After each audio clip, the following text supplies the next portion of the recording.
शिवानी पायल के साथ खाना सर्व करवाती है। तभी खाना देखकर रमेश कहते हैं, वाह भाई वाह, खाने का रंग रूप तो बहुत अच्छा है, हलवा तो वाकई लाजवाब लग रहा है।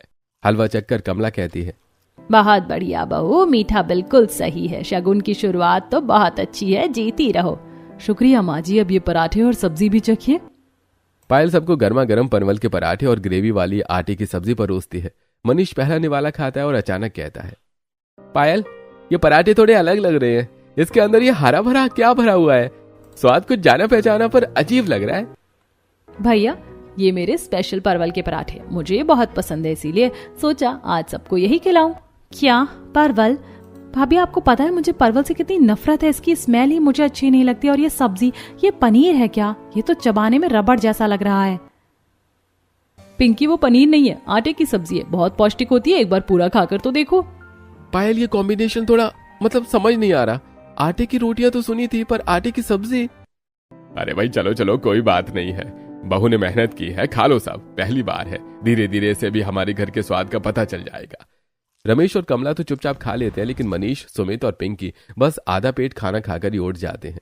पायल का चेहरा थोड़ा उतर जाता है, पर वो मन ही मन सोचती है, कोई बात नहीं, एक दो बार और खाएंगे तो इन्हें आदत पड़ जाएगी। घर में अब पायल ने रसोई पूरी तरह संभाल ली थी। शिवानी का 9वां महीना चल रहा है, इसलिए वो ज्यादातर आराम करती है, लेकिन पायल अक्सर परवल का पराठा और आटे की सब्जी बनाकर रख देती है। ऐसे कुछ दिन बीत जाते हैं। एक दिन पायल रसोई में फिर से परवल छील रही थी, तभी कमला वहां आती है और कहती है, बहू आज सुबह भी तुमने परवल के पराठे बनाए थे, अब दोपहर में भी वही। देख बच्चे चिढ़ रहे हैं, सुमित कह रहा था कि उसे भिंडी खानी है।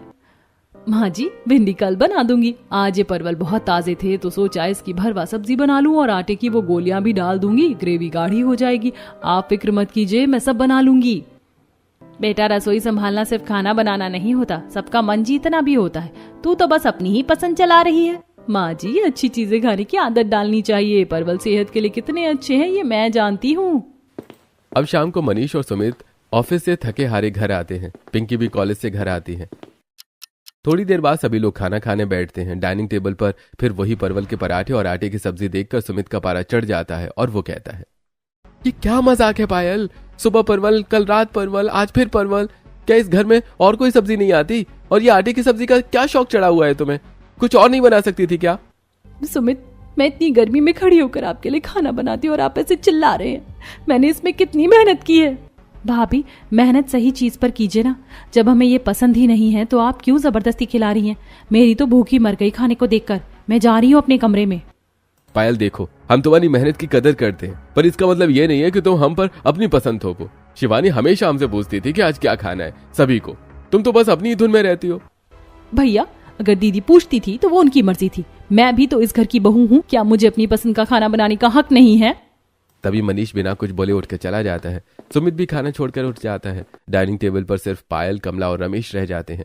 पायल उनको खाना खिलाती है और फिर अपने कमरे में जाती है और कहती है, सुमित आप आज भूखे सो रहे हैं, क्या मैं आपके लिए कुछ और बना दूं? नहीं पायल रहने दो, मुझे भूख नहीं है। पर मुझे एक बात समझ नहीं आती, जब घर के 5 लोग कह रहे हैं कि उन्हें परवल पसंद नहीं है तो तुम क्यों वो बनाती हो? क्या तुम्हें हमारी खुशी से कोई मतलब नहीं है? मुझे मतलब है, पर मुझे परवल पसंद है। मैं क्या अपनी पसंद मार दूं? और आटे की सब्जी में क्या बुराई है? वो तो कितनी हेल्दी होती है। वैसे भी आपके घर में किसी को चावल ज्यादा पसंद है नहीं।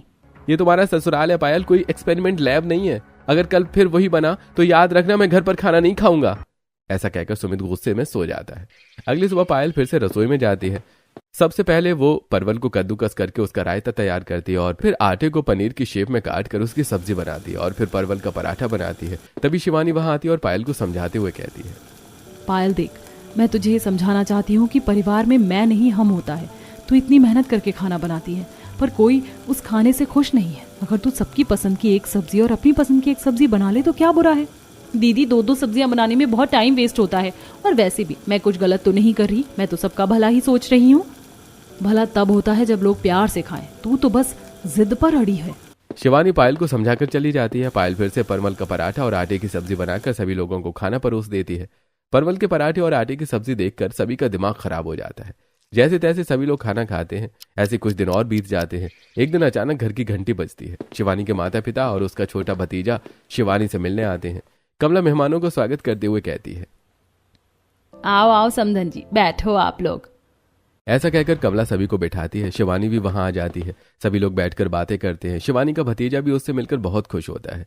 थोड़ी देर बाद कमला पायल के कमरे में आती है और उससे कहती है, बहू देख, शिवानी के मायके वाले आए हैं, अब मेहमान आए हैं तो कुछ अच्छा बनाना चाहिए। जा फटाफट मार्केट से पनीर ले आ और बढ़िया मटर पनीर और रोटियां बना दे। मैं तब तक इनके पास बैठती हूँ। ठीक है माँ जी, आप बाहर जाकर बैठिए, मैं बनाती हूँ। अब पायल बाहर चली जाती है। तब पायल मन ही मन सोचती है, बाहर तो इतनी तेज धूप है, ऐसा लग रहा है सूरज सर पर ही आ गया है। अब इतनी धूप में बाहर कौन जाए। फ्रिज में परवल पड़े हैं और आटा भी गुथा हुआ है। मैं उसी आटे को पनीर की शेप में काट कर मटर के साथ बना दूंगी। किसी को पता भी नहीं चलेगा कि ये पनीर है या आटा। और परवल के कबाब भी बना दूंगी। यही सोचकर पायल किचन में जाती है और परवल को धोकर कद्दूकस करती है। फिर आटे की लोइयों में परवल भर भर कर परवल के पराठे बना देती है और फिर आटे को पनीर की शेप में काट के मटर पनीर बना लेती है। साथ में चावल और परवल का रायता और मीठे में खीर बना लेती है। फिर वो सभी लोगों को खाना परोस देती है। खाना चखकर शिवानी के पिता हैरान होते हुए कहते हैं, अरे भाई कमला जी, ये पनीर कहाँ से मंगवाया है भाई? ये कुछ अलग सा लग रहा है, चबाने में पनीर जैसा नहीं है, आटे जैसा लग रहा है। छी बुआ, ये क्या है? तो परवल की महक आ रही है। मुझे परवल से एलर्जी है मम्मी, मुझे नहीं खाना।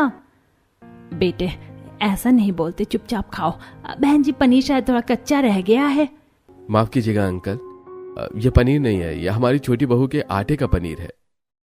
अरे भाई कोई बात नहीं बेटा, खाना तो खाना होता है। मोहित बेटा शिकायत नहीं करते, चुपचाप खाना खाओ। अब अरविंद, शारदा और मोहित चुपचाप खाना खाकर वहां से चले जाते हैं। उनके जाने के बाद मनीष गुस्सा होते हुए पायल से कहता है, पायल, तुमने मेहमानों के सामने भी अपनी ये हरकतें नहीं छोड़ी। माँ ने पनीर लाने को कहा था ना, फिर तुमने ये क्यों बनाया? बस बहुत हुआ पायल, तुमने आज हमारी नाक कटवा दी। मेहमानों को आटे की सब्जी खिला रही हो, शर्म आनी चाहिए तुम्हें। अरे बहू, ये तुमने ठीक नहीं किया। मेहमान भगवान का रूप होते हैं, उनके साथ ये एक्सपेरिमेंट।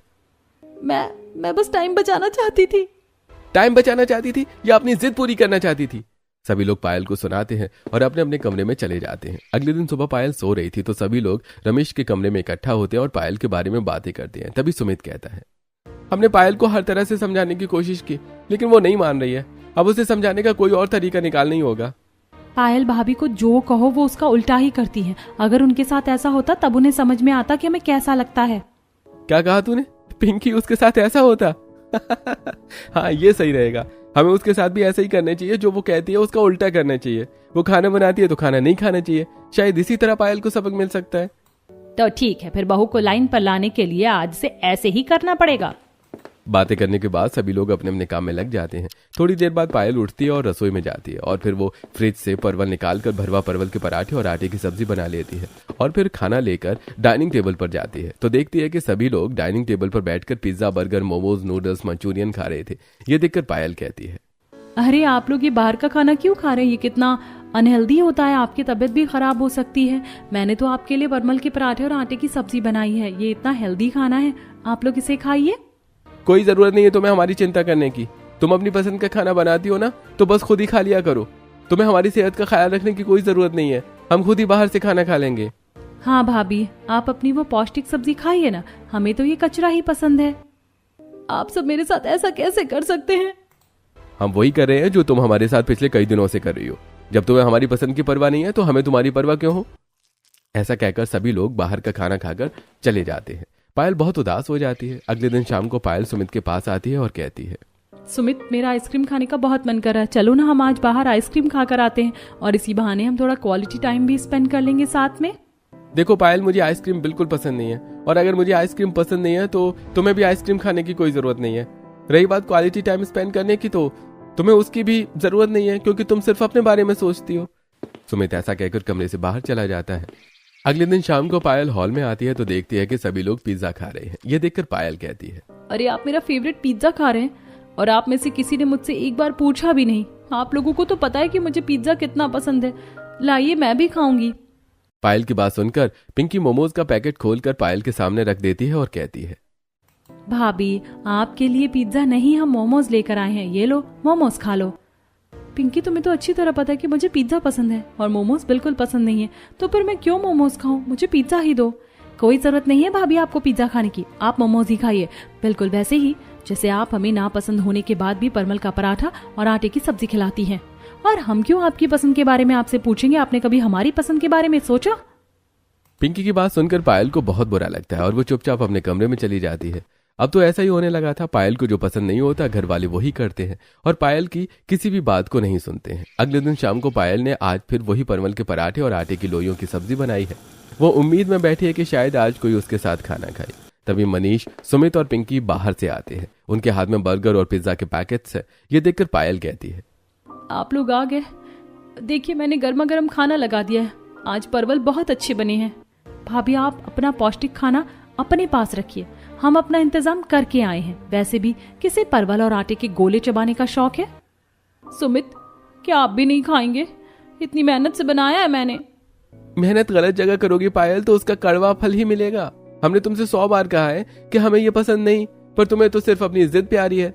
अब अपनी जिद को ही परोसो और खुद ही खाओ। सब लोग डाइनिंग टेबल पर बैठकर फिर से मजे से पिज्जा खाने लगते हैं। पायल की आंखों में आंसू आ जाते हैं। वो चुपचाप अपनी थाली उठाती है और रसोई में चली जाती है। उसे पहली बार एहसास होता है कि अकेले खाना खाना कितना दर्दनाक होता है। वो रोते हुए खाना खाती है और अपने कमरे में चली जाती है। थोड़ी देर बाद शिवानी के कमरे में जाती है और कहती है, दीदी क्या मैं आपसे बात कर सकती हूँ? हाँ पायल, आओ बैठो, बताओ क्या बात है। दीदी सब लोग मुझसे नफरत करने लगे। कोई मेरे हाथ का खाना नहीं खाता, कोई मुझसे ढंग से बात नहीं करता। क्या परवल बनाना इतना बड़ा गुनाह है? पगली, गुनाह परवल बनाना नहीं है, गुनाह है दूसरों की नापसंदगी को नजरअंदाज करना। देख पायल, तू इस घर में सबकी सेवा करने आई थी, पर तूने सबको अपनी पसंद का गुलाम बनाने की कोशिश की। प्यार त्याग से आता है, जिद से नहीं। जब तू किसी के लिए उसकी पसंद का खाना बनाती है तो वो सिर्फ खाना नहीं होता, वो तेरा प्यार होता है। पर तूने तो सबको वही खिलाया जिससे उन्हें चिढ़ है। मुझे समझ आ गया दीदी, मैंने हमेशा अपनी मनमानी की। मुझे लगा कि धीरे धीरे सबको मेरी पसंद आने लगेगी, लेकिन अब जब सभी लोगों ने मेरे साथ भी वही व्यवहार करना शुरू किया तब मुझे समझ आया कि ऐसा नहीं होता। हम दूसरों पर अपनी पसंद नहीं थोप सकते। कोई बात नहीं पायल, अभी भी कुछ नहीं बिगड़ा है। अभी भी सभी लोग तुमसे बहुत प्यार करते हैं। तू कल सभी की पसंद का खाना बनाना, फिर देख सभी लोग कैसे तेरे हाथों का खाना स्वाद लेकर खाएंगे और तुझ पर प्यार बरसाएंगे। अपनी जेठानी की बात पायल को समझ में आ जाती है और वो खुश हो जाती है। अगले दिन सुबह के 6 बज रहे हैं। पूरा घर सो रहा है, लेकिन पायल उठती है और रसोई में जाकर खाना बनाने की तैयारी करती है और मन ही मन सोचती है, आज तो मैं अपने ससुराल वालों को उनकी पसंद का खाना खिलाऊंगी, फिर सबका गुस्सा छूमंतर हो जाएगा। यही सोचकर पायल बहुत फुर्ती से काम कर रही है। वो एक हाथ में सैंडविच ग्रिल कर रही है और दूसरे हाथ से पराठों के लिए आलू छील रही है। पायल खाने में आलू के पराठे, आलू छोले की सब्जी, रोटी, तड़के वाली दाल, चावल की खीर, ये सारी चीजें बना रही थी। तभी रसोई में कमला आती है और कहती है, अरे बहू, आज तो इतनी जल्दी उठ गई और ये क्या? आज तो परवल की खुशबू नहीं आ रही है। नहीं माँ जी, आज परवल की छुट्टी है। आज रसोई में वो बनेगा जो मेरे परिवार को पसंद है। आप बस जाकर सबको जगाइए, तब तक मैं खाना लगाती हूँ। तभी लोग कमला के कहने पर डाइनिंग टेबल पर आ जाते हैं। उन्हें डर है कि फिर वही परवल सामने आएगा। तभी पायल थाली लेकर आती है और सभी के सामने थाली लगाकर कहती है, ये रही पिंकी की पसंद के ग्रिल्ड चीज सैंडविच, और ये मनीष भैया और सुमित के लिए गर्मा गर्म आलू के पराठे ढेर सारे मक्खन के साथ, और माँ जी पापा जी के लिए आपका पसंदीदा पोहा। क्या भाभी, आपने सैंडविच बनाए? और ये आलू के पराठे? पायल, ये सब कैसे? मुझे माफ कर दीजिए, मैं अपनी पसंद के पीछे अंधी हो गई थी। मुझे समझ आ गया कि घर स्वाद से नहीं सबके साथ से चलता है। मैंने आप सबका बहुत दिल दुखाया है, मेहमानों के सामने भी शर्मिंदा किया। अब से इस घर में वही बनेगा जो आप सबको खुशी देगा। जीती रहो बेटा। गलती करना इंसान की फितरत है, पर उसे मान लेना बड़प्पन। आज इस नाश्ते में जो स्वाद है वो तेरे प्यार का है। सभी लोग खाना खाते हैं और खाना बहुत ही स्वादिष्ट बना था, इसलिए सभी लोग खाने की बहुत तारीफ करते हैं और फिर अपने अपने काम से निकल जाते हैं। शाम को सुमित पायल के कमरे में आता है और उसे आइसक्रीम देकर कहता है, ये लो पायल, तुम्हारी पसंद की चौकोबार आइसक्रीम, आज हम साथ में खाएंगे। ये देखकर पायल बहुत खुश हो जाती है। अब दोनों बैठकर साथ में आइसक्रीम खाते हैं और प्यार भरी बातें करते हैं। कुछ दिन बीत चुके हैं, घर में खुशहाली वापस आ गई है। शिवानी ने एक प्यारे से बेटे को जन्म दिया है। पायल पूरे घर की जिम्मेदारी बखूबी निभा रही है। एक दिन विमला कमला के घर आती है और कहती है, अरे कमला बहन, अब तो तेरी छोटी बहू ने कमाल कर दिया। पूरे मोहल्ले में चर्चे हैं कि वो सबकी पसंद का कितना ख्याल रखती है। हाँ विमला, मेरी दोनों बहुएं हीरा हैं। अब मेरा घर सच में पूरा हो गया है। ऐसे कुछ दिन बीत जाते हैं। एक दिन पायल डाइनिंग टेबल पर सभी के लिए थाली लगाते हुए अपनी सास से कहती है, माँ जी, आज मैंने सबकी फरमाइश पूरी कर दी है, और हाँ, मैंने अपने लिए छोटी सी कटोरी में अलग से परवल बनाए हैं। किसी को कोई एतराज तो नहीं? अरे बिल्कुल नहीं पायल, अब तो हम भी कभी कभी तुम्हारे परवल चख लिया करेंगे, बस आटे की गोलियां मत खिलाना। पूरा परिवार जोर जोर से हंसने लगता है और सभी लोग खाना खाने लगते हैं।